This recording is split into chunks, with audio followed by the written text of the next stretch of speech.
Selamat pagi anak-anak. Hari ini untuk pembelajaran bahasa Indonesia akan kita laksanakan secara daring dan materi bahasa Indonesia untuk pembahasan kali ini ialah mengenai unsur intrinsik cerita. Nah, nanti kalian setelah menyaksikan video pembahasan ini, kalian bisa berlatih dengan mengerjakan soal-soal latihan yang disediakan di bawah materi pembelajaran ini di website Paga. Nah, kita lanjut saja. Apakah unsur intrinsik cerita itu? Unsur intrinsik merupakan bagian penyusun cerita yang di dalamnya terdapat tema, tokoh dan penokohan, alur atau plot, latar atau setting, amanat, dan sudut pandang. Baik, kita lanjutkan. Nah, kita akan bahas 3 unsur intrinsik cerita. Yang pertama, unsur-unsur intrinsik cerita itu terdiri dari tema, tokoh dan penokohan, alur atau plot, hingga sudut pandang. Pertama, kita akan bahas tentang tema. Tema adalah gagasan utama yang ingin disampaikan pengarang dalam sebuah cerita fiksi. Tema dapat bersifat umum, misalnya mengangkat permasalahan di lingkungan sekitar atau pengalaman pribadi pengarang. Contoh tema antara lain dalam sebuah cerita ada tema tentang pendidikan, kebersihan lingkungan, atau sejarah. Kalau ceritanya tentang tangkuban perahu, berarti temanya tentang apa? Tentang sejarah. Kalau ceritanya yang dimaksud adalah cerita yang menceritakan tentang kejadian di sekolah, kemudian kegiatan-kegiatan di sekolah, temanya adalah pendidikan. Nah, kita lanjut. Untuk unsur intrinsik yang kedua ialah tokoh dan penokohan. Tokoh dan penokohan itu dalam cerita fiksi dapat diartikan sebagai pelaku dalam cerita. Setiap tokoh memiliki karakter masing-masing. Karakter tersebut diciptakan sesuai dengan sifat dan peran yang dimiliki oleh manusia dalam kehidupan sesungguhnya, seperti sifat baik, jahat, berani, sabar, dan sebagainya. Watak atau karakter tokoh inilah yang disebut dengan penokohan. Ada beberapa contoh atau beberapa klasifikasi atau beberapa jenis penokohan. Yang pertama, penokohan berdasarkan keterlibatan dalam cerita. Dalam sebuah cerita ada yang disebut dengan tokoh utama, yakni tokoh yang paling banyak diceritakan sebagai pelaku kejadian. Contoh, kalau ceritanya tentang Candi Prambanan, maka salah satu tokoh utamanya adalah Roro Jonggrang. Kalau cerita tentang Tangkuban Perahu, maka tokoh utamanya adalah Malin Kundang dan Ibu Malin Kundang. Selain tokoh utama, juga terdapat tokoh tambahan. Nah, tokoh tambahan ini merupakan tokoh sampingan dalam cerita, tetapi tetap memiliki bagiannya sendiri. Peranannya lebih sedikit bila dibandingkan dengan tokoh utama. Nah, ini contohnya. Contoh dari sebuah cerita Tangkuban Perahu. Maka ada tokoh-tokoh tambahan. Contohnya adalah selain Sangkuriang, di situ ada mungkin dayang-dayang pembantu dari Roro Jonggrang. Itu adalah tokoh tambahan. Kalau Malin Kundang, siapakah tokoh tambahannya? Tokoh tambahannya biasanya masyarakat di lingkungan sekitar rumah Malin Kundang.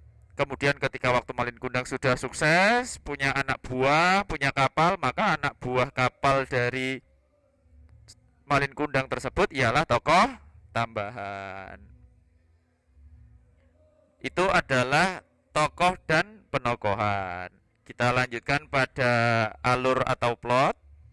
Untuk alur atau plot, masih ada lagi. Selain tadi berdasarkan keterlibatan dalam seluruh cerita, masih ada tokoh dan penokohan berdasarkan peran yang dilakukan. Nah, ini biasanya yang membedakan sifat atau watak dari sebuah tokoh. Yang pertama ada tokoh protagonis, merupakan tokoh yang memperjuangkan kebenaran dan kejujuran. Ini selalu menjadi pembela kebenaran. Biasanya dia menjadi tokoh utama, tokoh yang baik, tokoh yang bisa dicontoh. Yang kedua ada tokoh antagonis, yakni tokoh yang melawan kebenaran, kejujuran, serta memiliki watak yang jelek.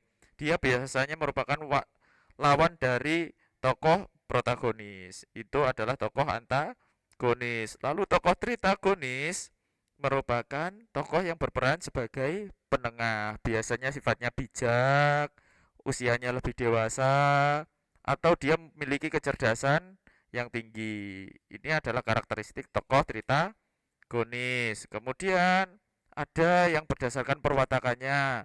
Ada yang tokoh yang sederhana. Tokoh yang sederhana biasanya hanya memiliki satu kualitas pribadi tertentu atau sifat watak tertentu saja.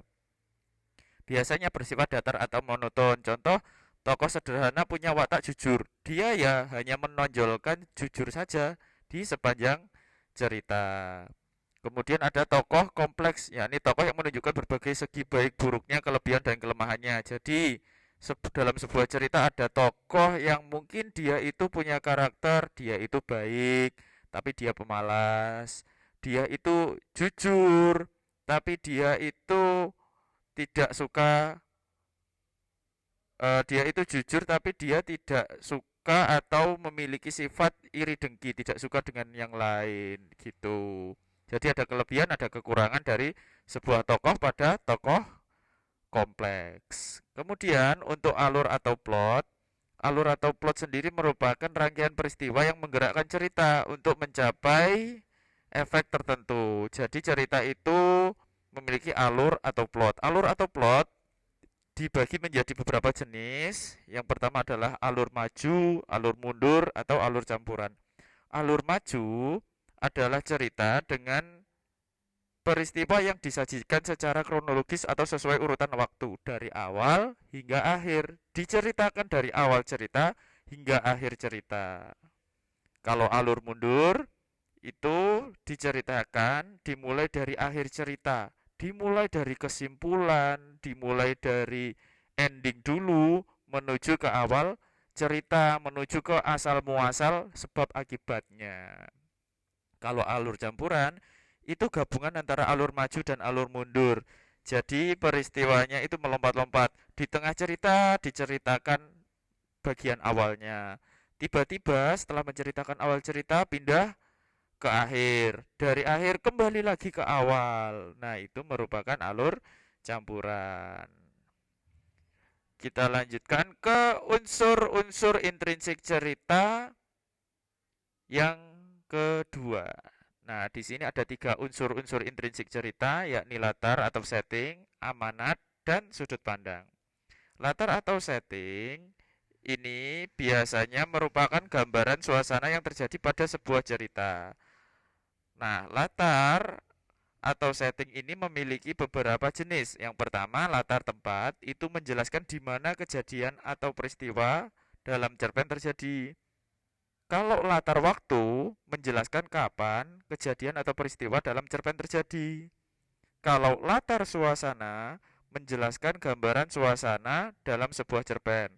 Latar tempat contohnya di rumah, di sekolah, di hutan, di pantai, di laut, di gunung, atau di sebuah tempat yang disebutkan namanya di desa A, di rumah si B. Nah, itu latar tempat. Kalau contoh latar waktu, contohnya adalah pagi hari, siang hari, sore hari, malam hari, jam 7, jam 3, pada saat senja, pada saat terbit matahari. Nah, itu latar waktu. Kalau latar suasana itu gambaran suasananya, contoh sedih, senang, kemudian mengharukan, kemudian menyedihkan. Nah, itu adalah latar suasana. Itu adalah latar atau setting dari sebuah cerita. Unsur berikutnya ialah amanat. Amanat adalah sebuah pesan moral dalam sebuah cerita atau karya lainnya yang disampaikan oleh penulis atau pengarang kepada para pembacanya. Amanat biasanya ini adalah pesan-pesan baik yang bisa kita ambil dari sebuah cerita. Nah, amanat itu biasanya ada yang tersurat, ada yang tersirat. Kalau tersurat itu umumnya dituliskan di bagian akhir dari sebuah cerita. Jadi, sudah bisa kita baca langsung di dalam cerita tentang pesan yang bisa kita ambil. Kalau yang tersirat itu kita perlu membaca keseluruhan cerita, memahami kejadian yang ada, kemudian baru bisa menyimpulkan amanat. Amanat yang tersirat itu tidak tertulis secara langsung, tapi bisa kita simpulkan. Contoh, Malin Kundang. Pada cerita Malin Kundang, itu kita bisa mengambil amanat atau pesan bahwa kita tidak boleh menjadi anak yang durhaka atau melawan orang tua. Itu adalah unsur amanat. Unsur yang terakhir adalah sudut pandang. Nah, sudut pandang itu cara pandang pengarang sebagai sarana untuk menyajikan tokoh, tindakan, latar, dan berbagai peristiwa yang membentuk cerita dalam sebuah karya fiksi kepada pembaca. Nah, sudut pandang ini biasanya hubungannya dengan apa kata yang paling banyak muncul dalam sebuah cerita. Contoh, di dalam sebuah cerita itu menceritakan tentang dirinya sendiri. Jadi cerita yang menceritakan dirinya sendiri itu paling banyak kata aku. Sehingga sudut pandangnya adalah sudut pandang orang pertama atau orang yang mengalami cerita. Nah, kemudian ada sudut pandang yang lain, yakni sudut pandang orang ketiga. Apa itu sudut pandang orang ketiga? Adalah sudut pandang yang menceritakan tentang kisah orang lain. Itu adalah sudut pandang orang ketiga. Jadi di dalam cerita, tokoh utama diceritakan oleh orang lain atau tokoh lain. Itu merupakan sudut pandang orang ketiga. Itu saja untuk pembelajaran unsur-unsur intrinsik cerita pada hari ini. Setelah ini kalian bisa lebih memahami tentang unsur-unsur intrinsik cerita dengan mengerjakan soal-soal yang sudah Pak Giga siapkan. Terima kasih.